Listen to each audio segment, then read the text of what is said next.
This is OMS Voices, an Amos podcast. I'm Bill Klaproth, and with me is Dr. Mark Egbert, who is here to discuss the broad scope of the OMS specialty. Dr. Egbert, thank you for being here. Well, thank you, Bill, for having me. I'm happy to be here. I'm happy that you're here. It's great to see you today. Let me ask you first, so explain to us, what is an OMS? Well, OMS stands for oral and maxillofacial surgeon. We are the experts in face, mouth, and jaw surgery. And that encompasses a lot. I know there's a lot more to it than that, but that's basically the basis for what you do. Is that right? That's correct. Yes. Absolutely. Yeah. So then what is the difference between general practitioners and specialists?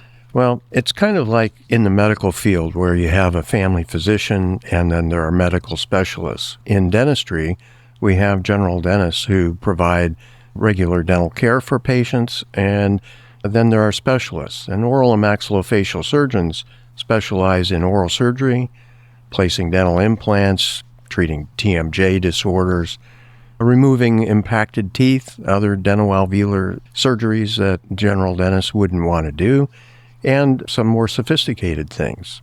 Absolutely. So the surgery end of this really is where the expertise comes in over a general dentist. Is that correct? That's correct. So what education then does an OMS complete to be qualified to treat the conditions you just mentioned? Well, following dental school, an OMS completes a minimum of 4 to 6 additional years of surgical training in usually a hospital-based residency program.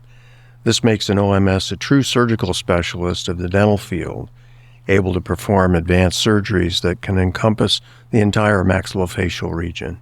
So when someone has a bad accident and their face is damaged, if you will, car crash, whatever it is, bicycle accident, somebody breaks their jaw, some kind of a facial injury like that, that's generally when an OMS is called in, is that right? Yes, that's correct. I spent the first 14 years of my career as a trauma surgeon in a level 1 trauma center. So you saw all kinds of people come in with different types of facial injuries, I'm sure. Motor vehicle crashes, gunshot wounds, multiple sources of injury. Yeah. So then, are there other specific procedures or treatments that an OMS performs? Yes. OMS treat infections of the head and neck area. They treat pathologies, tumors, cancers, non-cancerous tumors. They do a lot of broad variety of things. We have dental implants that are placed for patients who have lost teeth to trauma or other reasons. We have corrective jaw surgery to improve facial proportions, and to improve jaw relations and how people are able to chew and smile. And that in addition to treating facial trauma. So it's interesting, even things like TMJ, you wouldn't ordinarily associate an OMS with TMJ, but you treat things like that, and you said infections and cancers, of course, dental implants. What about sleep apnea? You can help with that too, is that right? That's correct. One of the most effective treatments for sleep apnea is increasing the size of the airway by moving the jaws. So, Dr. Egbert, that's a lot of things that an OMS treats. How does someone know if they need an OMS? Well, an oral maxillofacial surgeon can handle medical and dental issues ranging from simple tooth extraction to extensive facial reconstruction, treatment of oral cancer. So to find an OMS near you, learn about how the doctor can help improve and maintain your good oral health. So Dr. Egbert, let me ask you this. Most people get referred to an OMS. Can you describe to us some examples when someone might go directly to an OMS? Certainly, Bill. I think if your child needs their wisdom teeth managed, and that's been mentioned by the orthodontist and or the family dentist, going directly to an OMS is a perfectly natural thing to do. Absolutely. Okay, well, that's good. And maybe some of these other conditions, such as TMJ, is that where someone might say, you know what, I want to go directly to an OMS? Yeah, that's true also. And dental implants, people should think oral surgery when they need a dental implant. Absolutely. So then where can someone learn more or find one in their area?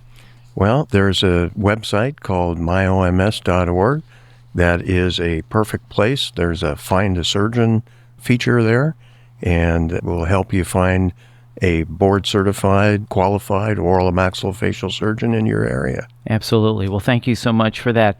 As we wrap up, Dr. Egbert, anything you want to add about the broad scope of the OMS specialty? When we think about specializing, everyone thinks that you're focusing down, your scope is getting narrower. That's really not the case. In oral and maxillofacial surgery, from becoming or being a dentist, then going on and getting specialized education and certification, the scope actually broadens tremendously. Involvement in craniofacial surgery, involvement in cancer surgery, care for patients with dental facial deformities, congenital issues, cleft lip and palate, sleep apnea, the temporomandibular joint that you've mentioned. Yeah. It's an amazingly broad scope of services that are provided by your oral and maxillofacial surgeon, and people should know about that. Absolutely. Well, that's our mission here, is to educate the consumer on that. Certainly, as you have told us, not just oral surgery, but infections, cancers, dental implants, TMJ, wisdom teeth, all different types of things. Well, Dr. Egbert, thank you so much for your time. This has been a pleasure talking with you. Thank you for having me, Bill. Absolutely. And once again, that's Dr. Mark Egbert. And for more information and the full podcast library, please visit, as Dr. Egbert said, myoms.org. And if you found this podcast helpful, please share it on your social channels. And don't forget to subscribe. Thanks for listening.